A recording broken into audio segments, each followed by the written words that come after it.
अस्सलाम वालेकुम। 2024 का parliament election BJP versus India alliance होगा।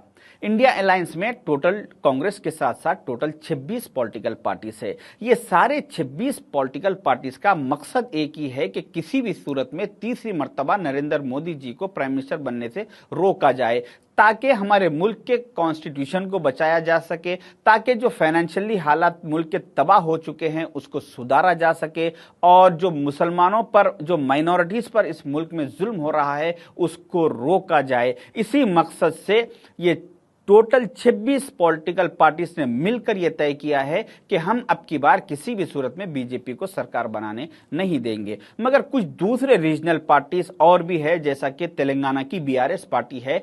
ये लोग इंडिया अलायंस से बाहर रहते हुए बैकडोर से पूरा बीजेपी को सपोर्ट करने की कोशिश कर रहे हैं, ताकि तीसरी मर्तबा बीजेपी इख्तिदार में आए। इसी प्लानिंग के तहत बीजेपी और बीआरएस में एक खुफिया माहिदा किया गया तेलंगाना के 17 एमपी सीटों को लेकर। उसमें यह तय किया गया है कि 8 तेलंगाना के 17 सीटों में से 8 सीटों पर बीआरएस अपने स्ट्रॉन्ग कैंडिडेट्स को उतारेगी और यहां से बीजेपी के 8 डम्मी कैंडिडेट्स रहेंगे, और दूसरे 8 सीटों पर बीजेपी के स्ट्रॉन्ग कैंडिडेट्स रहेंगे और यहां से बीआरएस के 8 डम्मी कैंडिडेट्स रहेंगे। इस तरह से ये दोनों पार्टीज ने मिलकर 16 सीटों पर मुकाबला करने का तय किया है। रहा सवाल 17वीं सीट का, जो हैदराबाद पार्लियामेंट की है। ये दोनों साथी मिलकर अपने तीसरे साथी को बचाने की पूरी मुमकिनाना कोशिश करेंगे। इस तरह ये तीनों पार्टियों में 17 सीट डिवाइड हो चुके हैं। इन तीनों का मकसद एक ही है कि किसी भी सूरत में इंडिया अलायंस को नुकसान पहुंचाए। इसी प्लानिंग के तहत बीआरएस को बीजेपी ने एक जिम्मेदारी दी है कि तेलंगाना के असेंबली इलेक्शन में मुसलमानों ने बहुत ज्यादा कांग्रेस की ताईद में वोट दिया, लिहाजा मुस्लिम वोटों को डिवाइड कीजिए। इसी प्लानिंग के तहत बीआरएस ने 4 फिल्में बनाई। बीआरएस की कलवा कुंटला फैमिली की तरफ से 4 फिल्म बनाए गए, जिसमें से 2 फिल्म अभी रिलीज हो चुके और 2 फिल्म रिलीज होना बाकी है। पहली फिल्म केटीआर साहब की आई, जिसमें उन्होंने बहुत अच्छी एक्टिंग की।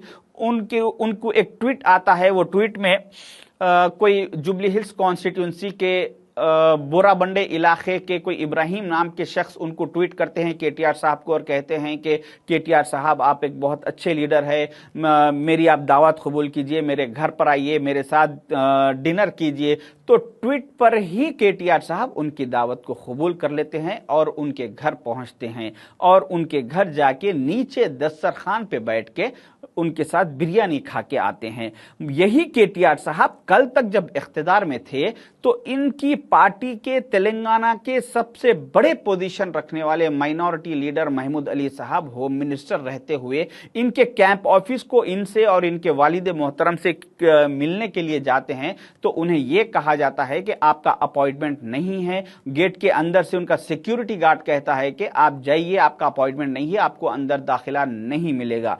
तो मैं बोल के उनको वहां से हकाल दिया जाता है। तो मैं कहना चाहूंगा केटीआर साहब से कि केटीआर साहब, आप कल तक जब इख्तिदार में थे तो आप तेलंगाना के सबसे बड़ी पोजीशन रखने वाले महमूद अली साहब होम मिनिस्टर रहते हुए उनको गेट पे से हकाल दिया जाता था, और आज जब आप इख्तिदार में नहीं है तो एक अनजान आदमी के मामूली से एक ट्वीट पे आप उसके घर जाके उसके साथ बिरयानी खा के आते हैं। तो ये आप कि मुसलमानों के साथ हमदर्दी का दिखावा अब मुसलमानों में नहीं चलेगा। ये लोग अब मुसलमान अब आपको जान चुके, ये आपकी फ्लॉप फिल्म रही। दूसरी फिल्म हरीश राव साहब की रिलीज हुई।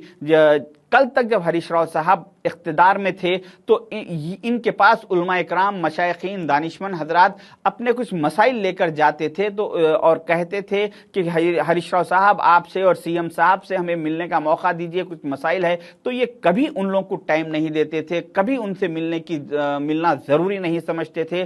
2 या 3 दफा उनको बाद वक्त ये कहा गया कि आप जाइए वया दारुस्सलाम आइए। तो वया दारुस्सलाम भी जब उलमा इकराम उन लोग सीएम साहब के पास, केसीआर साहब के पास उस वक्त गए, तो मैं समझता हूं कि 10 साल के दौर इख्तिदार में 2 या 3 दफा उलमाए दीन, मशाइखीन उन लोग से केसीआर साहब की कुछ मीटिंग हुई, वो भी आधे घंटे की।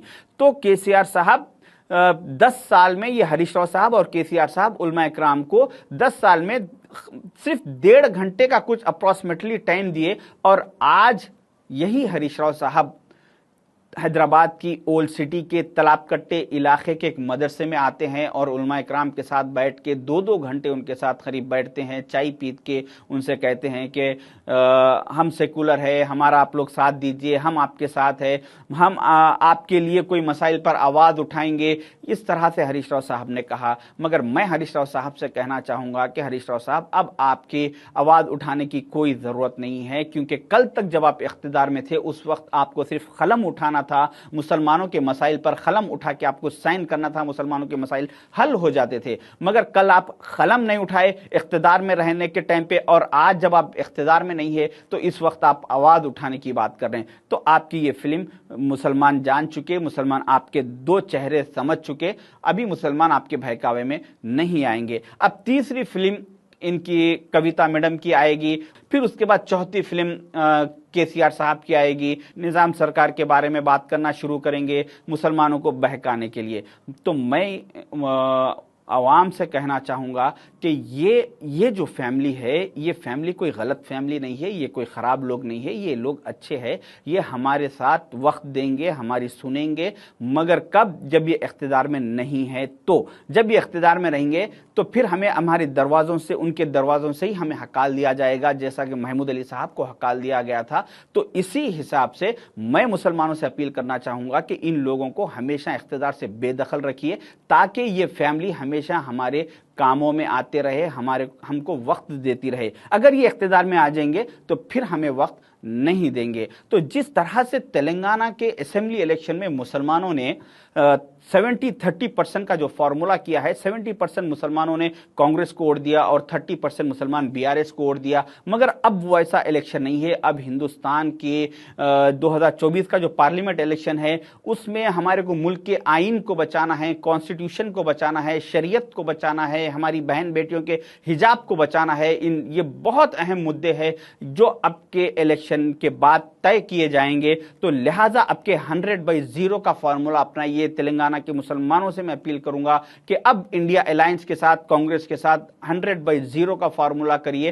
कांग्रेस को 100 आउट ऑफ 100 वोट मिलना चाहिए और बीआरएस को 0 वोट मिलना चाहिए। इसीलिए मैं आप तमाम लोगों से रिक्वेस्ट है कि बहुत ही नाजुक वक्त है, इस पर सोच समझ के कदम उठाइए और कांग्रेस का, इंडिया अलायंस का साथ दीजिए। शुक्रिया। अल्लाह हाफिज।